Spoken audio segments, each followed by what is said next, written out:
Igrejas Presbiterianas em Barra do Sana e Segunda de Casimiro.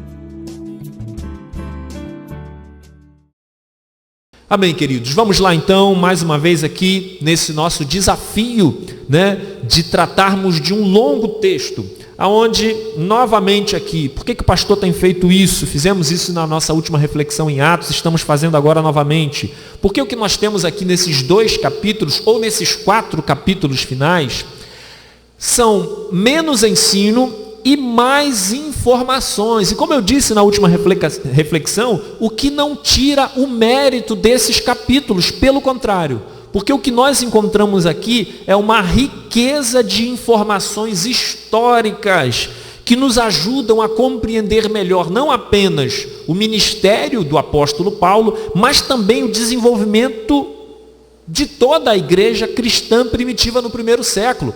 E isso tem tudo a ver conosco. Está aqui a história dos nossos primeiros irmãos e tem muito a nos ensinar então tais coisas. Sendo assim, então, queridos, você vai ficar com a sua Bíblia aí aberta no capítulo 25 e nós vamos aqui seguindo, resumindo parte por parte dos capítulos 25 e 26 e até encerrarmos hoje esses 2 capítulos. E aí você vai acompanhando. Eu vou mencionando aqui, vou citar alguns versículos, vou recontando a história e os irmãos com a Bíblia aberta aí vão acompanhando aí passo a passo conosco. Então vamos lá, vamos ao resumo, só que aí a gente precisa começar com o que nós tratamos em nossa última reflexão para a gente entender aqui o início desse capítulo 25. Então o que é que nós tratamos na reflexão anterior? Nós vimos que o apóstolo Paulo, ele foi levado para Cesareia para ser julgado pelo governador Félix e que, sendo acusado ali pelo próprio sumo sacerdote que se apresentou lá ao governador, e aonde ele recebeu a seguinte acusação do sumo sacerdote, que o chamou de o principal agitador da seita dos nazarenos. E aí o apóstolo Paulo, ele procura se apresentar para se defender, e ele faz isso pregando o evangelho, mas pregando o evangelho da ressurreição. E ao fazer isto, queridos, o apóstolo Paulo, ele chama muito a atenção, ele desperta a curiosidade do governador e de sua esposa. Ainda aqui, ao final da exposição de Paulo, esse casal tenha feito o que muitos hoje em dia também fazem, queridos. Eles acharam o evangelho atraente, eles se interessaram inicialmente pela palavra de Deus, e mesmo, queridos, com a pregação de Paulo, que denunciava os seus próprios pecados e lhes apresentava o juízo de Deus no último dia, mesmo assim, temerosos que ficaram acerca dessa exposição do juízo de Deus por parte de Paulo, eles rejeitaram a boa nova de salvação. Por que motivo? Pelo motivo de seus corações corruptos, corações gananciosos como o do governador, porque Paulo esteve ali preso por 2 anos e o texto, como nós vimos na semana passada, o texto nos diz que frequentemente o governador trazia Paulo para conversar com ele. Ora, queridos, então por muitas vezes Paulo lhe pregou o evangelho e ele rejeitou, porque ele esperava, segundo o texto da semana passada, ele esperava de Paulo receber propina para assim então livrá-lo da prisão.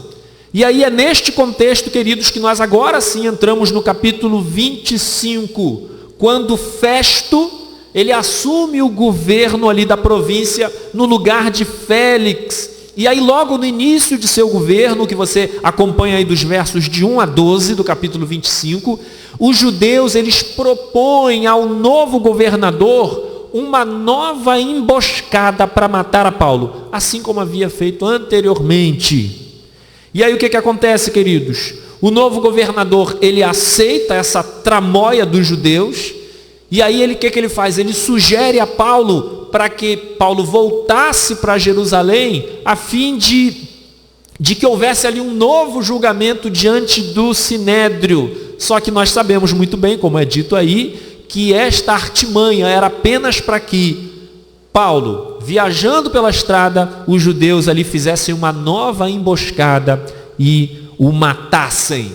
E aí, meus amados irmãos, é na resposta de Paulo ao governador Festo, a esta sugestão que ele faz, que nós temos aqui algumas coisas importantes a considerar.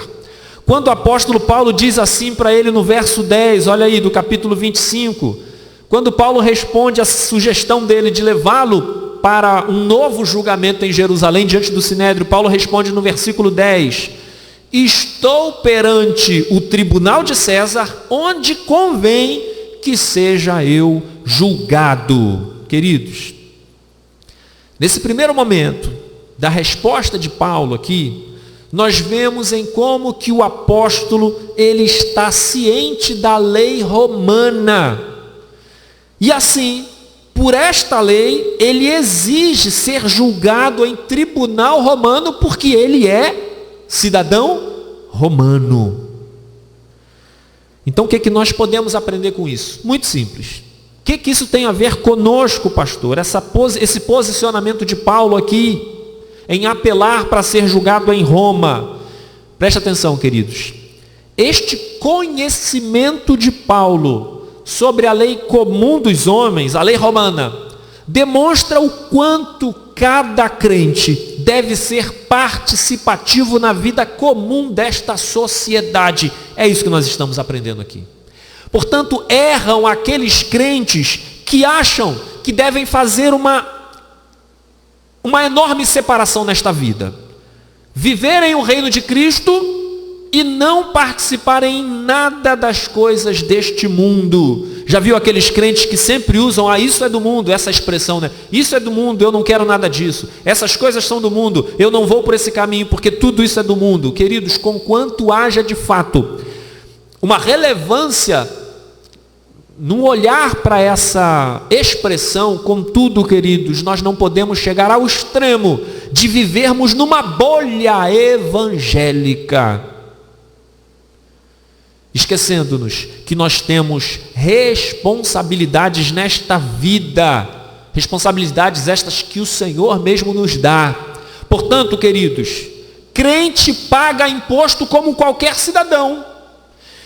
E como qualquer cidadão, nós devemos cumprir com as nossas obrigações na sociedade, bem como também podemos e devemos exigir dos nossos governantes os seus deveres para com o bom cidadão que paga o seu imposto. Então esse aqui é o primeiro ensino simples de nossa reflexão. Precisamos participar efetivamente das questões desta sociedade, queridos. Mas vamos lá. Em seguida a este início de resposta de Paulo, o apóstolo prossegue dizendo ao governador Festo: nenhum agravo pratiquei contra os judeus, como tu mesmo sabes muito bem. E aqui novamente nós vemos um Paulo com muita intrepidez, queridos, desafiando e denunciando o pecado de mais um governador. É isso que nós temos aqui.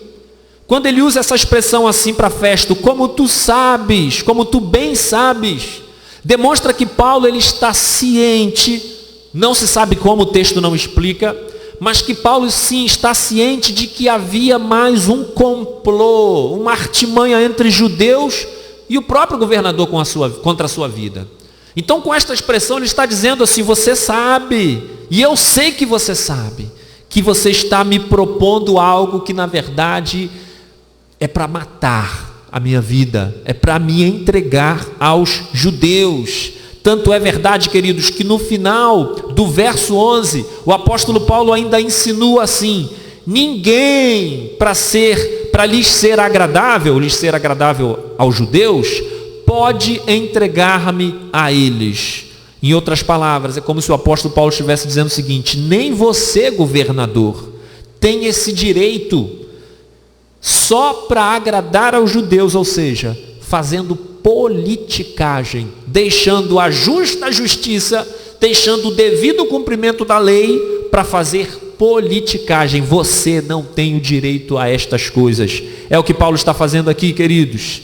Então, segundo o ensino de nossa reflexão de hoje, com base nesse segundo momento, servimos ao evangelho da verdade, e pela verdade nós devemos enfrentar com toda a intrepidez qualquer um desta vida, mesmo que estejamos sob terríveis ameaças de morte. Nós devemos permanecer do lado da verdade.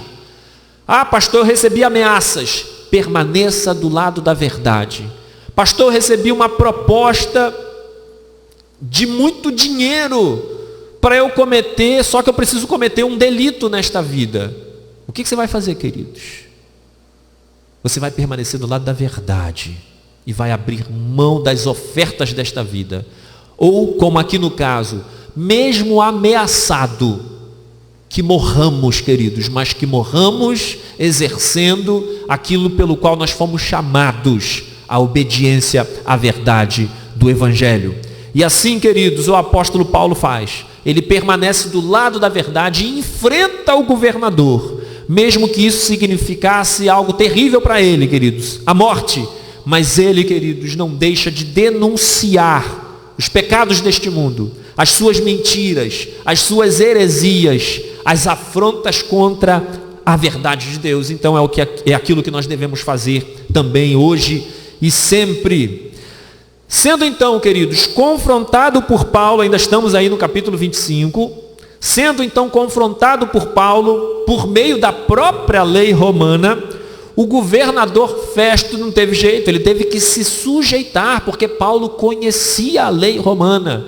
Então o governador teve que concordar com ele e preparar assim então toda a documentação para levar Paulo para Roma, como ele apelou, né? Ele apela aqui para ser julgado em Roma. Então não tem jeito, ele tem que concordar e ele começa a preparar a ida de Paulo para Roma. Só que o que acontece?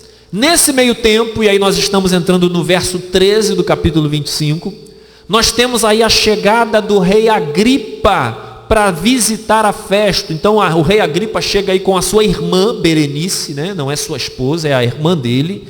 Então ele chega ali para visitar a Festo, ao governador Festo, ali em Cesareia. E o que Festo faz? Festo é um novo governador, ele tem pouca experiência. E aí ele faz o que? Ele pede ajuda ao rei, aproveita que o rei Agripa está ali, e ele pede ajuda ao rei para elaborar uma carta que deveria ser enviada ao imperador juntamente com Paulo. Ele não estava levando Paulo para o imperador, para ser julgado lá em Roma, então ele tinha que levar também uma carta para que essa carta constasse as acusações contra Paulo. Por que ele está sendo enviado então para Roma?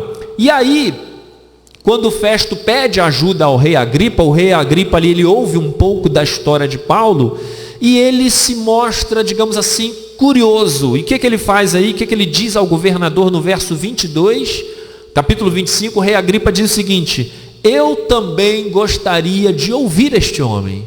Gostaria de ouvir este Paulo que está aí aprisionado por você, Festo. E o que nós queremos destacar com isto? Queridos, veja aqui em como este mundo sempre se surpreende, sempre se mostra curioso quando ele vê homens de Deus vivendo e morrendo pela causa do Evangelho. Por quê que eles se surpreendem? Por que eles ficam curiosos? Sabe por quê, queridos?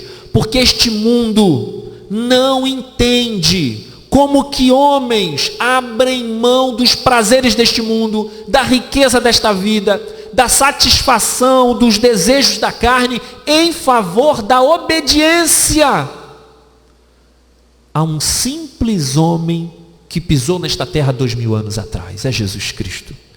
Este mundo se surpreende, fica curioso, não consegue compreender como que homens deixam as suas convicções, e às vezes convicções de uma vida inteira, deixam seus pecados e abraçam a singeleza do Evangelho de Jesus Cristo. São homens que deixam amigos, são homens que deixam parentes, deixam tudo pelo encanto da excelência da boa nova de salvação. E aí, queridos, ao pensar um pouco nessas pessoas, em todos esses crentes que abrem mão de suas vidas Isso me fez lembrar o testemunho dos primeiros discípulos de Jesus Cristo, os primeiros dos 12. Veja, eu trouxe aqui, veja como que o Evangelho de 2 Mateus retrata o testemunho desses primeiros discípulos. Está lá no capítulo 4, versos de 18 a 20, que diz: caminhando junto ao mar da Galileia, viu 2 irmãos, Simão, chamado Pedro, e André, que lançavam as redes ao mar porque eram pescadores. E Jesus lhes disse: vinde após mim, e eu vos farei pescadores de homens. E olha o que Mateus diz, o que acontece?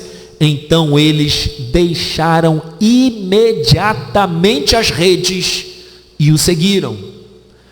Prossegue o texto dizendo: passando adiante viu outros 2 irmãos, Tiago, filho de Zebedeu, e João, seu irmão, que estavam no barco em companhia de seu pai, consertando as redes, e chamou-os. Jesus chamou estes 2 irmãos.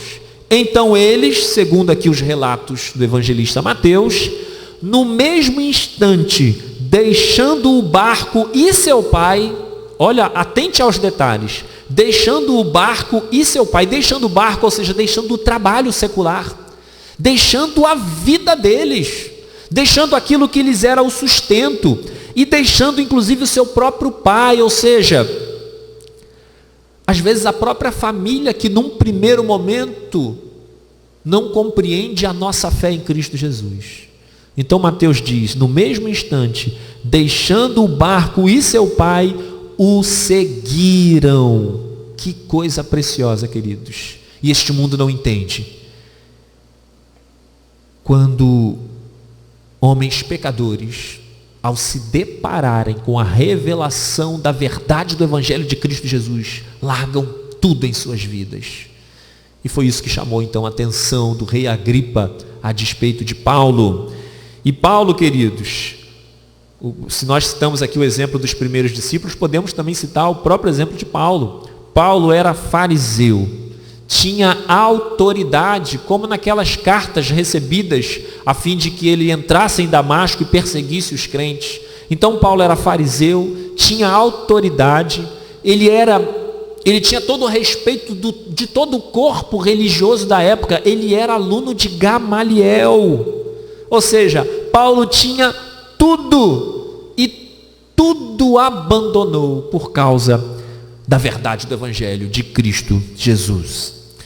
Mas vamos lá, queridos. Então o rei Agripa era mais um que se espantou com este testemunho de Paulo. E aí pede então para ouvir aquilo que Paulo tinha para dizer, e Paulo faz isso, né? Conta a sua história. Aí nós já entramos no capítulo 26. Vira aí a página da sua Bíblia, se for o caso. Aí nós já entramos no capítulo 26, quando Paulo começa a trazer a sua defesa ao rei Agripa, que na verdade é a história da sua própria vida. Queridos, Paulo já estava há 2 anos preso, sofrendo as acusações mais mentirosas possíveis, falsas acusações. Então certamente o apóstolo Paulo estava cansado, 2 anos vivendo essa situação, cansado, triste, desanimado. Mas veja como que o apóstolo Paulo começa o seu discurso ao rei Agripa. Olha aí no verso 2 do capítulo 26, quando ele diz: tenho-me por feliz, ó rei Agripa, tenho-me por feliz, ó rei Agripa, pelo privilégio de hoje, na tua presença, poder produzir minha defesa de todas as acusações contra mim pelos judeus. Queridos, vamos lá. Depois de tudo que Paulo enfrentou, depois desses 2 anos de prisão, as acusações mais mentirosas contra ele, o que nós temos aqui é um apóstolo Paulo se sentindo feliz. E essa felicidade aqui nos dá uma dimensão de uma satisfação plena, uma satisfação da alma, um contentamento interior.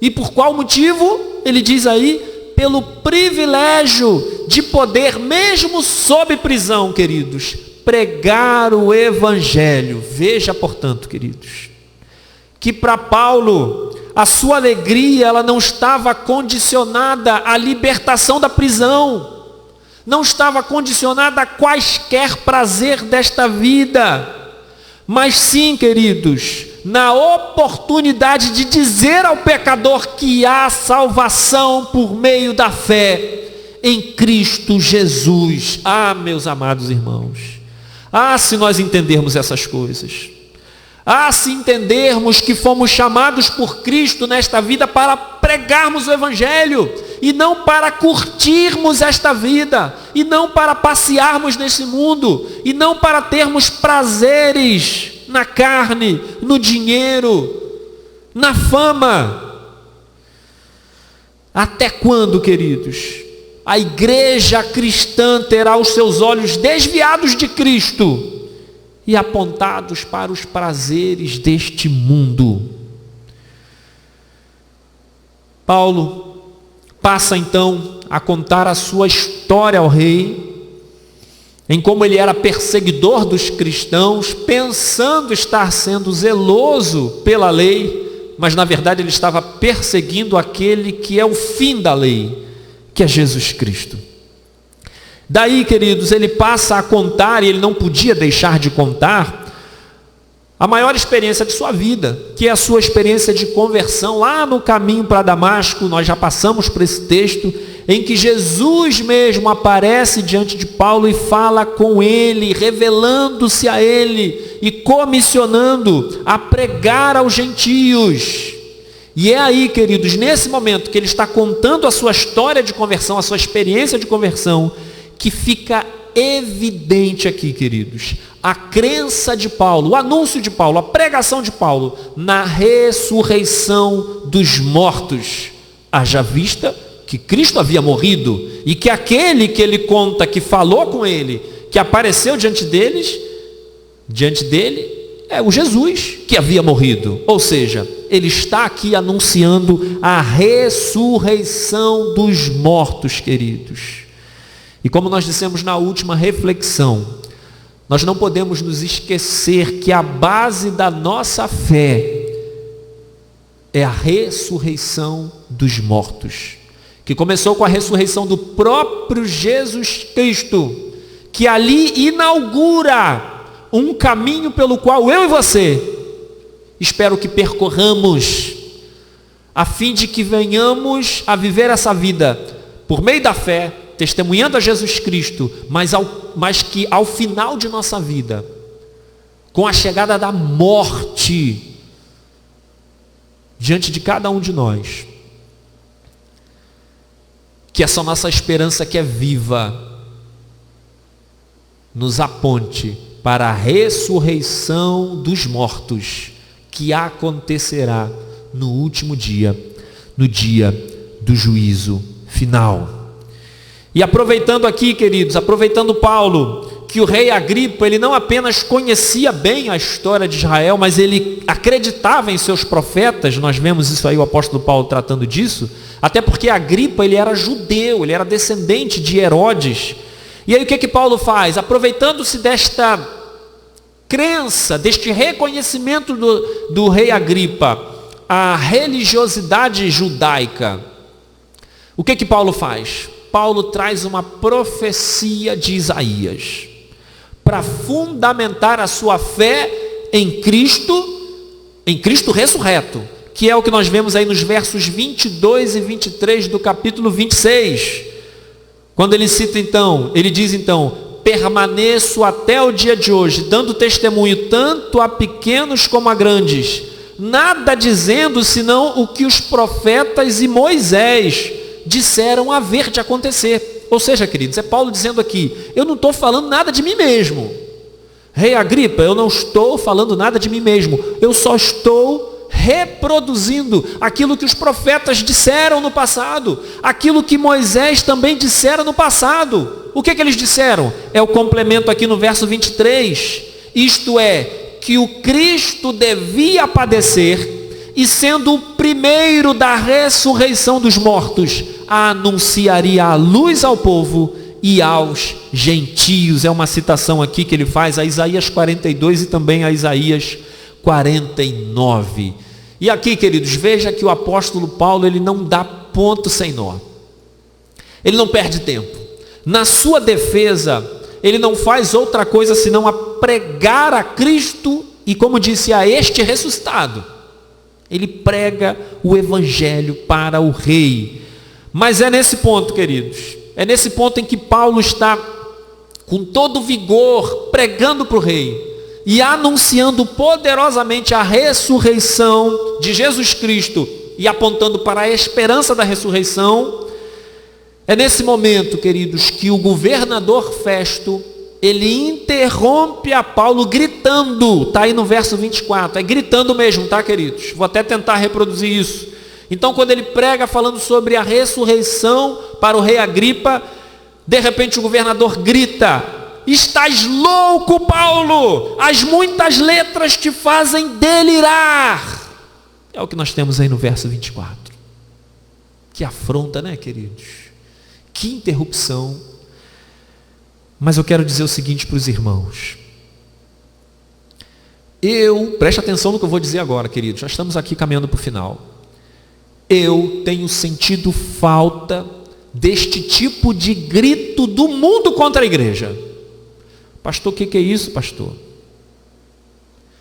Eu estou sentindo falta deste tipo de grito do mundo contra a igreja, nos chamando de loucos. Agora, queridos, é verdade que nos dias de hoje o mundo continua assim, a chamar a igreja de louca, porém a chama de louca, por vezes por justiça. Porque este mundo tem visto a igreja cristã envolvida com politicagem. Este mundo tem chamado a igreja de louca quando a tem visto, sim, envolvida em todo tipo de corrupção e escândalo, envergonhando o evangelho de Jesus Cristo. Isto é uma verdade. Portanto, não é este grito de loucura que eu estou sentindo falta, queridos. O que eu tenho sentido falta nos dias de hoje é de ouvir este mundo nos chamar de loucos pelo nosso apego irrestrito à Escritura, pela nossa fé absoluta no Evangelho, pela nossa convicção e perseverança em largar este mundo, a fim de vivermos uma vida de total entrega ao Evangelho. De total entrega ao Evangelho, a uma vida de santidade. Eu não tenho visto o mundo nos chamar de louco por essas coisas, queridos. Esse é o lado triste desta questão. Mas vamos lá. O fato é que, buscando este caminho da verdade, é certo que este mundo, queridos, não entenderá o nosso fervor espiritual, a nossa vida de entrega ao Senhor. É nesse sentido que o apóstolo Paulo, em outro momento, ele vai dizer o seguinte: certamente a palavra da cruz, a pregação da cruz, que aponta para o fato de que Jesus morreu, porém que ressuscitou ao terceiro dia. Então ele diz: certamente a palavra da cruz é loucura. Mas olha que consolador. É loucura para os que se perdem. Então aqueles que estão perdidos, que não compreendem o Evangelho, eles haverão de nos chamar de loucos, sim, queridos. De loucos, sim. Porque baseamos a nossa vida inteira no Evangelho da cruz. E aí Paulo diz, repetindo aqui o início: certamente a palavra da cruz é loucura para os que se perdem, mas para nós, os que somos salvos, é o poder de Deus. O Evangelho, de fato, é o poder de Deus na nossa vida. Nós não estamos sós neste mundo. Nós não estamos abandonados neste mundo, conquanto por vezes as circunstâncias tão terríveis pareçam dizer que a igreja está abandonada, que Deus esqueceu-se de nós. Não é fato, queridos.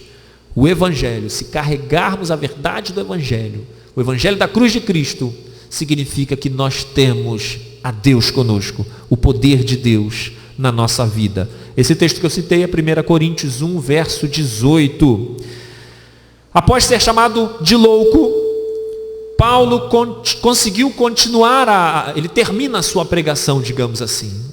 Quando ele diz ao rei, ou melhor, quando o rei diz para Paulo ali ao final, depois das palavras, do grito de Festo, veja o que o rei Agripa diz para Paulo, verso 28. Paulo, por pouco me persuades a me fazer cristão. Vou repetir o que o rei Agripa, depois da pregação de Paulo, veja a conclusão que o rei Agripa chega, diz para Paulo no verso 28, capítulo 26. Por pouco me persuades a me fazer cristão. E aqui a gente vai terminar a nossa reflexão. Queridos, há um problema grave nesta fala do rei, e é um problema que está na vida de muita gente hoje. Espero que não seja o seu problema. Talvez você que esteja me assistindo agora, talvez você esteja vivenciando esse mesmo problema do rei Agripa aqui, que é um problema seríssimo, que é este por pouco. Quantas pessoas, por pouco, elas estão quase sendo evangélicas. Por muito pouco, elas estão quase então entregando as suas vidas a Jesus Cristo. Quantas pessoas nós conhecemos que são tão simpáticas ao Evangelho e à igreja? São quase crentes. Mas eu preciso dizer para você que pensa assim, que está nesta condição, como ao rei Agripa aqui, este por pouco, este quase, significa que você está completamente perdido. Não existe quase salvo. Ou existe aquele que está salvo por meio de uma fé verdadeira, genuína ao Evangelho de Jesus Cristo. E depois deste grupo, só existe um outro grupo, que é o grupo dos perdidos. Não existe quase salvo, por pouco cristão, quase cristão. Se esse é o seu caso, meu querido e minha querida irmã, tome uma decisão neste exato momento e entregue-se por completo, assim como os primeiros discípulos de Jesus fizeram. Imediatamente deixaram tudo e passaram a seguir a Jesus Cristo. Deus vos abençoe, queridos. O capítulo 26, queridos, termina com o rei Agripa simpático a Paulo, lamentando, dizendo o seguinte: este homem bem podia ser solto se não tivesse apelado para César. E aí é o que nós vamos ver na nossa próxima reflexão no domingo, onde nós trataremos dos dois capítulos finais, capítulo 27 e 28, quando Paulo, enfim, ele é enviado para Roma. E aí eu só vou adiantar o seguinte, queridos: esta era a vontade de Deus para Paulo, que ele fosse para Roma. Era inclusive a própria vontade de Paulo ir para Roma para pregar o Evangelho por meio da sua defesa, assim como ele tinha feito aqui com o comandante Cláudio Elísias, assim como ele havia feito com o governador Félix, assim como ele fez também com o novo governador Festo, assim como ele fez hoje aqui nessa nossa reflexão com o rei Agripa. Porém, queridos, nós vamos ver aí na nossa próxima reflexão de que o Senhor vai dar a Paulo muito mais do que Paulo espera, que é a pregação do Evangelho. Ele queria pregar lá em Roma por meio de seu testemunho, sua defesa, mas Deus vai dar muito mais do que isto nesta oportunidade de pregar o Evangelho em Roma, que eu não vou mais adiantar aqui, acabou. Domingo a gente fala sobre isso, mas aí eu te digo, queridos, por favor, até domingo, durante esses próximos dias, leia Atos capítulo 27 e Atos capítulo 28, para que você tenha o contexto na sua mente e a gente consiga aqui mais precisamente apresentarmos o Evangelho. Igrejas Presbiterianas em Barra do Sana e Segunda de Casimiro.